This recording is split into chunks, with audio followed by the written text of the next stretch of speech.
TDP వారసుడు లోకేష్ అంటారా? ఇంకా 100% ఇప్పుడు 29 వచ్చేటప్పటికి ఏంటి అతని ఎక్స్పీరియన్స్ మినిస్టర్గా చేశాడు, రాజకీయాలు తిరిగాడు, ఉన్న ఎక్స్పీరియన్స్ ఉంది. ఎక్స్పీరియన్స్ రాజకీయం కొత్త అనడానికి లేదు. సో 10 సంవత్సరాలు అపోజిషన్గా సరే first 14 to 19 entry, 19 to 24 opposition, 24 to now ruling. So experience అపోజిషన్గా దీనికి అన్ని రకాలుగా అనుభవం సాధించిన వాడే కదా, అన్నింటి మీద అవగాహన ఏర్పడుతుంది. ఇంకా ఈ అర్హుడు కాదంటానికి పవన్ కళ్యాణ్ మీద అన్ని రకాల అర్హుడు.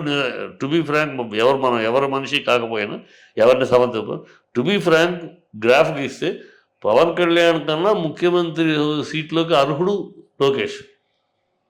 నువ్వేమిటి ఇంత తినదాకా ఏమీ లేదు, ఏ మినిస్టర్ తెలియదు. వాళ్ళు ఏది వెళ్ళావు అక్కడ సస్తున్నారు ఆఫీసర్లు, వాళ్ళు చెప్పే టెక్నికల్గా చెప్తా అంటే ఇంకేమన్నా నాకు ఏం చెప్పొద్దు, ఫిగర్స్ చెప్పండి అంట. ఇంగ్లీష్ అర్థం కాదు, నేను ఇంగ్లీష్ చదివేసి ఇచ్చేసాను. తల ఎగరేసుకుని మాట్లాడితే రాజకీయాలు కావు కదా, అది పరిపాలన కాదు కదా.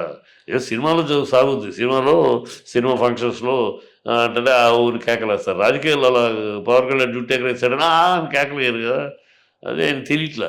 ఇప్పుడు మీరు చెప్పిన ఈ పరిణామాలు, ఈ లాజిక్స్ అన్ని కూడా జగన్మోహన్ రెడ్డి కామ్గా ఉంటాడా? ఆయన గమనించాడా? ఆయన చూస్తూ ఊరుకుంటాడా? ఏం ఆయన రాజకీయం ఆయన ఉంటుంది కదమ్మా. ఇప్పుడు వీళ్ళు కూటమి విడిపోతారా, ఒకటిగా వస్తారా, దాన్ని బట్టి ఆయన స్ట్రాటజీ ఉంటుంది. కూటమి ఒకటిగా ఉంటే ఏంటి, మనం ఎట్లా వెళ్ళాలి, విడిపోయి అయితే ట్రయాంగిల్ ఫైట్ వస్తుంది. ట్రయాంగిల్ ఫైట్ వస్తే ఏంటి?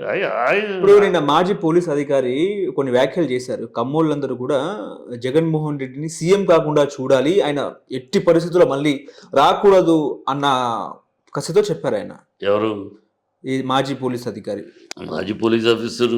ఇప్పుడు అలా చెప్పేవాళ్ళు చాలా మంది ఉన్నారు. మా కసిగా చంద్రబాబు జీవితంలో రాకూడదు, దేశాన్ని రాష్ట్రాన్ని భ్రష్టు పట్టించి చంద్రబాబు అబద్ధాల ఆరబోతోటి ఇది రాష్ట్రాన్ని కుంటి నడకడం ఇప్పుడు కూడా ఇన్ని అబద్ధాలు ఆడి చంద్రబాబు లైఫ్లో రాకూడదు అని ఎవరు ఉంటారు, ఒకళ్ళిద్దరు చెప్పేవాళ్ళు ఉంటారు. అది ఇది ప్రజలకి సంబంధం లేదు. ఏదో వాళ్ళ పర్సనల్ గడ్జి మీద, పర్సనల్ కసి మీద, పర్సనల్ కోపం మీద చెప్తారు తప్పితే వాళ్ళు ఏదో అడిగిన ప్రమోషన్లు ఇవ్వలేదనో, లేదా వాళ్ళు అడిగిన ఇవి కాలేదనో. ఇప్పుడు ఈ చంద్రబాబుని తిట్టడం ద్వారా జగన్కి దగ్గర అయ్యే కొంతమంది ఆఫీసర్లు, జగన్ తిట్టడం ద్వారా చంద్రబాబు దగ్గర అయ్యే ఆఫీసర్లు, ఇవన్నీ రాజకీయాల్లో మామూలు ఆఫీసర్లు ఈ ద్వంద్వ ప్రమాణాలు వాడుతూ ఉంటారు. ఎక్కడ ఇంకో గూటికి వెళ్ళటం కోసం ఈ గూటిలో ఉండి ఆ గూటిని తిడితే ఈ గూటిని తిట్టుకుంటే ఆ గూటిలో ఇన్విటేషన్ వస్తుంది, మన శత్రువు తిట్టాడు రండి అని. అట్లా ఇవన్నీ ఈ ఆఫీసర్ అక్కడ అంటే ఇదే ఆఫీసర్ రేపు మళ్ళీ ఇంకో ఎలక్షన్ ఇంకో మాట కూడా మాట్లాడుతుంది. ఈ ఆఫీసర్లు వీళ్ళందరూ ఇది డబుల్ స్టాండర్డ్ మనుషులు. ఏ పార్టీ అధికారులు ఉంటే ఆ పార్టీకి అంటకాగటానికి తయారయ్యే బాబతులు కనుక వాళ్ళందరూ అసలు ఆఫీసర్స్ అందరూ బ్రహ్మాండంగా ఉంటే అతను రాజకీయం ఇలా ఎందుకు ఉంటుంది? వాళ్ళు సరిగ్గా లేకపోవడం, బ్యూరోక్రసీ చెడిపోబట్టే దేశం చెడిపోయింది. ఓకే, ఇప్పుడు ఢిల్లీ ఎన్నికలపై మళ్ళీ రామాయణం రగడ నిన్న కేజ్రీవాల్ సీతారాములపై కొన్ని వ్యాఖ్యలు చేశారు. ఏం చెప్తారు మళ్ళీ రామాయణం రగడ?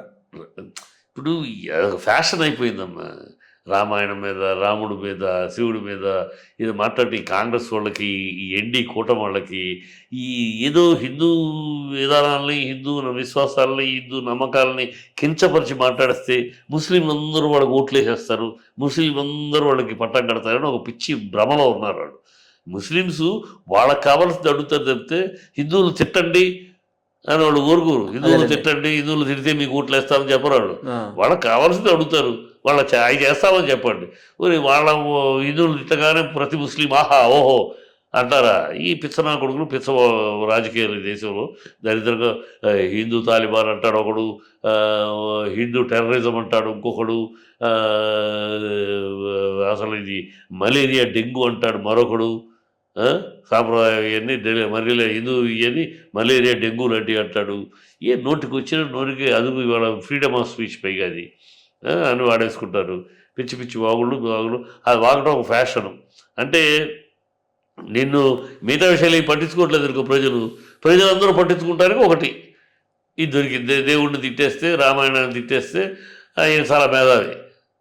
సన్నాసి వాగుళ్ళు వాటి గురించి పెద్ద ప్రజలేం పట్టించుకోరమ్మా. ప్రజలు వీటి గురించి ఏ ముస్లిం కూడా నాకు తెలిసి హిందువుల్ని తిడుతున్నారు కనుక ఈ పార్టీకి ఓటేద్దామని ఏ ముస్లిం అనుకో. ఈ పార్టీ మన ముస్లిం వీళ్ళకి ఏం చేస్తుంది? వీళ్ళ నమ్మకం ఉంటే ఈ ముస్లిమ్స్కి ఈ పార్టీ మంచి చేస్తుందని నమ్మకం ఉంటే వేస్తారు తప్పితే హిందువులు తిడుతుంది కనుక ఓట్లేద్దామని ఏ ముస్లిం అనుకోండి నాకు తెలిసి ఈ దేశం. ఈ పిచ్చ సులువు అవుతూ ఉంటారు వీళ్ళు. ఇలా కరమంతా వీళ్ళు ఎలాగోలా అధికారంలో ఉండాలని తప్పితే ఇంకేం బతుకు. ఇప్పుడు కేజ్రీవాల్ ఆల్రెడీ సగం మంది జైల్లో ఉన్నారు. రేపు ఎన్నికలు అయినాక ఇంకా ఎంతమంది వెళ్తారో తెలియదు. ఇప్పుడు ఎన్నికల్లో ఒకవేళ పొరపాటున గెలిచే అవకాశాలు లేవనుకో, బట్ ఒకవేళ పొరపాటు గెలిచాడు అనుకో, గెలిచినా సీఎం సీట్లు కూర్చోలేడు. కోర్టు ఆర్డర్ స్ట్రిక్ట్గా ఉంది. He cannot sign any file, he cannot sit in the chair of CM. అది కోర్టు ఆర్డర్. అది క్లియర్ అయ్యేదాకా సీఎంగా కూడా వెళ్ళి కూర్చోలేడు. ఇక ఫ్రస్ట్రేషన్లో ఏం మాట్లాడుతూ ఉంటారు. నిన్ను తిట్టి, నన్ను తిట్టి, వాడిని తిట్టి, అందరూ తిట్టి, ఆ ఫ్రస్ట్రేషన్ అంతే, అంతకనే లేదు. ఓకే.